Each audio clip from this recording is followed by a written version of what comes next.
as long as we have earthquakes on Earth and landslides, the various phenomena that create tsunamis, we're going to have tsunami waves. It's just a matter of time when the next one strikes. On the morning of August 12, 2026, seismic instruments around the world picked up a magnitude 6.0 earthquake rumbling deep beneath the South Atlantic Ocean. It struck at a depth of roughly 10 kilometers, in a stretch of ocean so far from land that the nearest towns of any real size, places like Ushuaia and Punta Arenas at the southern tip of South America, sat well over 2,000 kilometers away.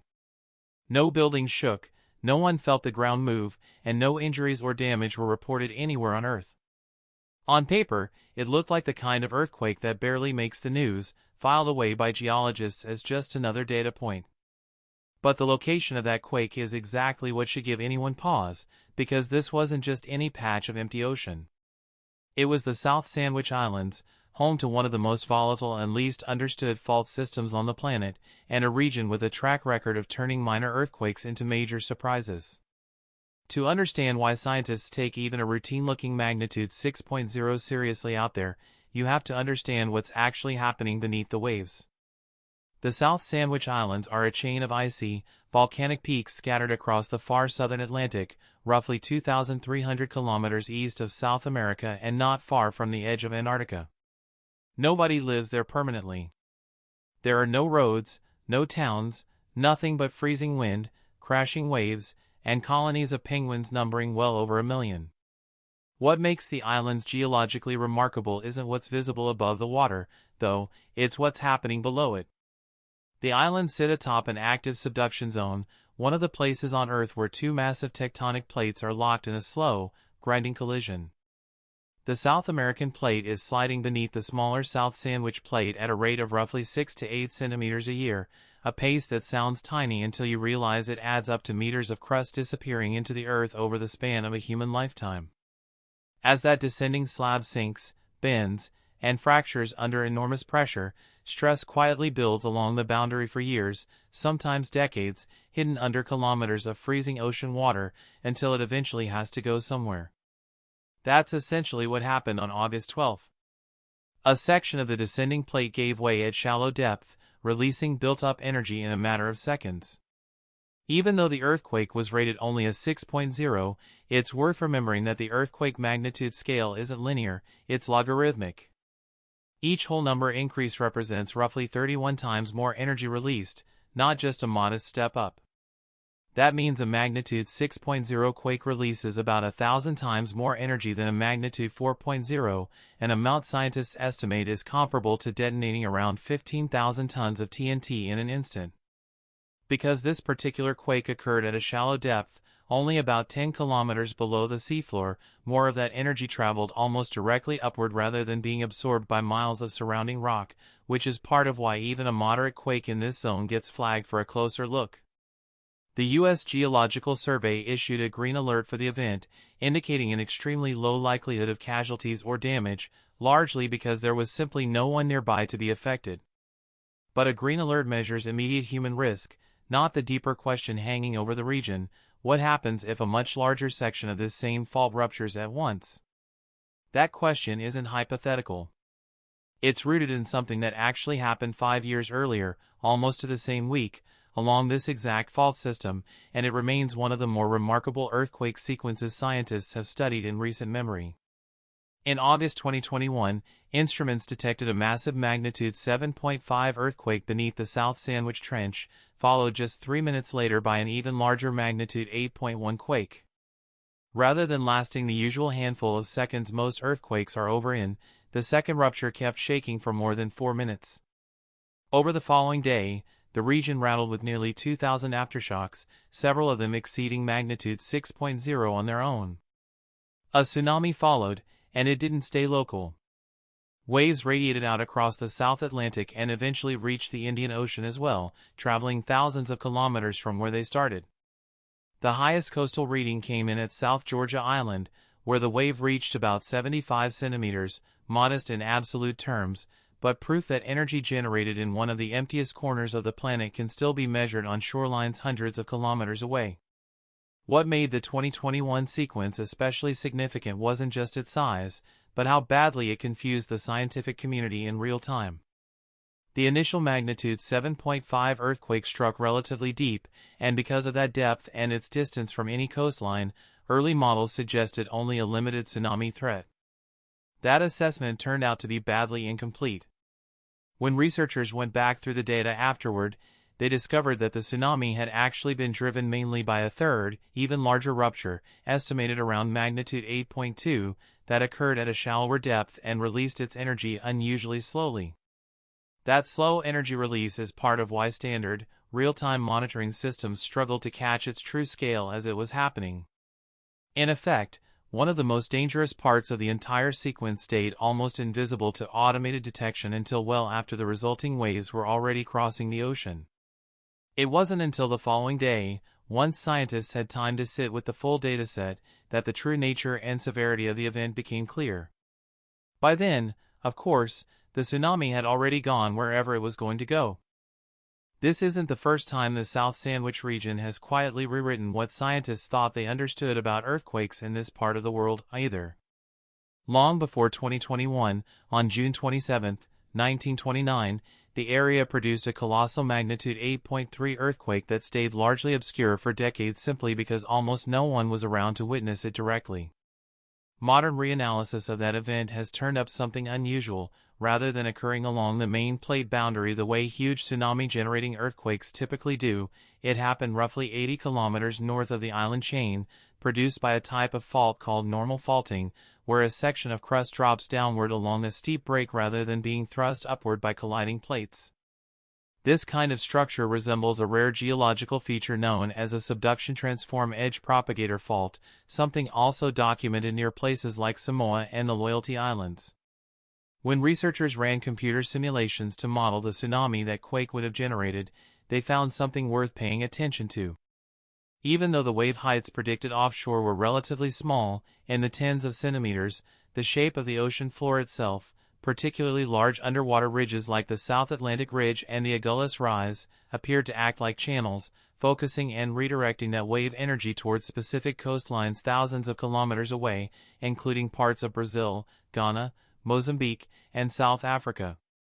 In other words, a fault type nobody expected to generate a major tsunami turned out to be entirely capable of sending measurable waves to distant shores, simply because of the terrain the waves traveled across on the way there. All of this points to a broader, more uncomfortable truth about the South Sandwich subduction zone. It may be one of the most geologically consequential fault systems on Earth, and simultaneously one of the least monitored. There are no permanent seismic stations positioned directly on the islands, no GPS instruments tracking how the ground shifts before or after major events, and persistent cloud cover and brutal weather near Antarctica frequently interfere with satellite observation.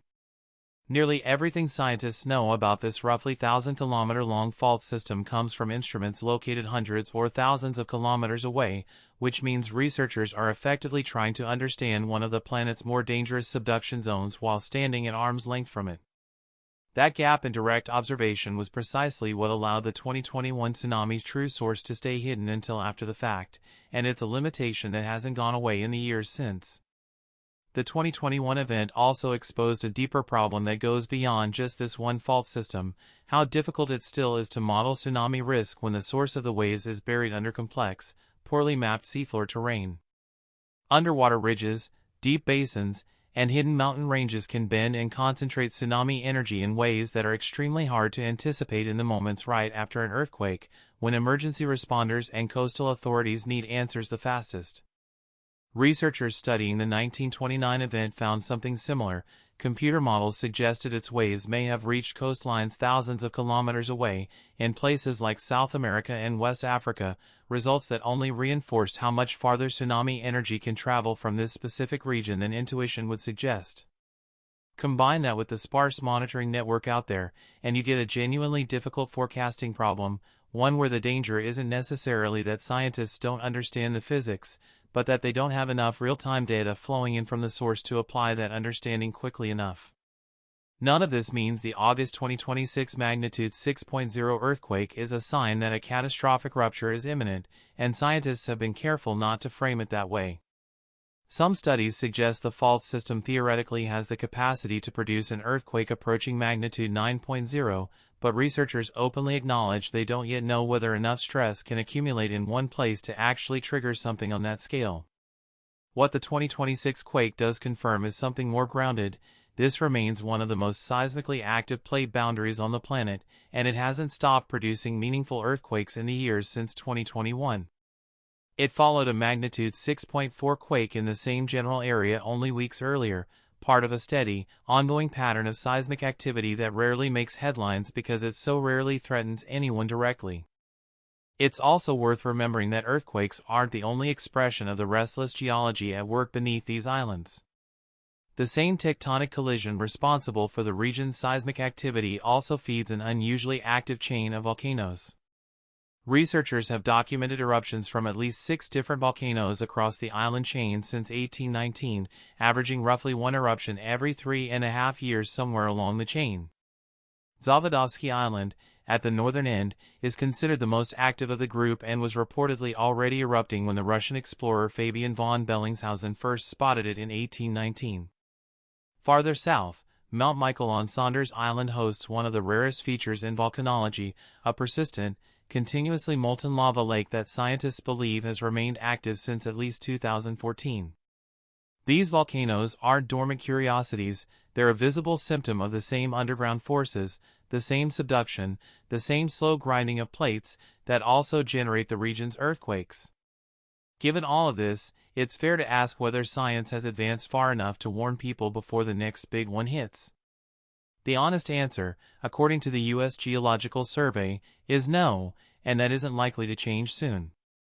A genuine earthquake prediction requires nailing down 3 specific things in advance: exactly when a quake will happen, exactly where, and exactly how strong it will be. No scientific method has ever reliably done all 3 at once.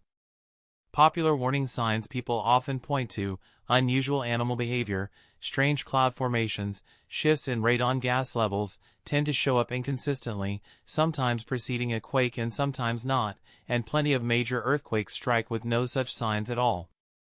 Because of that unpredictability, researchers focus their energy on forecasting probabilities over long time frames instead, using fault histories and plate movement data to estimate the likelihood of a major quake in a given region over years or decades, information that's genuinely useful for building codes and emergency planning even if it can't tell anyone the exact day disaster will strike. Earthquake early warning systems, which some coastal regions now use, work differently and shouldn't be confused with prediction. They don't foresee an earthquake before it starts. They detect the very first waves the instant a quake begins and race to alert people farther from the epicenter, sometimes buying a few precious seconds to tens of seconds of advance notice before the strongest shaking arrives, enough time in some cases to halt trains or shut down sensitive equipment. The magnitude 6.0 earthquake that struck the South Sandwich Islands on August 12, 2026 will likely fade from public memory within days, exactly as most quakes there do. It caused no damage, no injuries, and no tsunami threat, and by the numbers alone, it barely qualifies as newsworthy. But its real significance lies in what it represents rather than what it did. It's a small, visible signal from a fault system capable of producing far larger and far more destructive events, one that has already demonstrated, in 1929 and again in 2021, an unsettling ability to catch even trained seismologists off guard about the true scale of what's unfolding until the resulting waves are already moving across the ocean. For scientists, that combination of proven destructive potential and thin real-time coverage is exactly what keeps the South Sandwich subduction zone near the top of the watch list, even though it will likely never threaten a single permanent resident directly. The lesson isn't that another catastrophe is guaranteed or imminent, since researchers themselves are careful to avoid that kind of alarmist framing. The lesson is closer to a reminder about how the planet actually works. Massive, ocean-crossing hazards don't always originate from crowded coastlines or well-studied fault lines. Sometimes they build quietly for centuries in a stretch of ocean nobody visits, surrounded by penguins and volcanic ash instead of cities, until a rupture finally sends the accumulated stress rippling outward in every direction. In one of the emptiest, coldest, and least observed corners of the planet, the ground continues to shift, the plates continue to grind, and the pressure continues to build, largely unwatched, waiting for the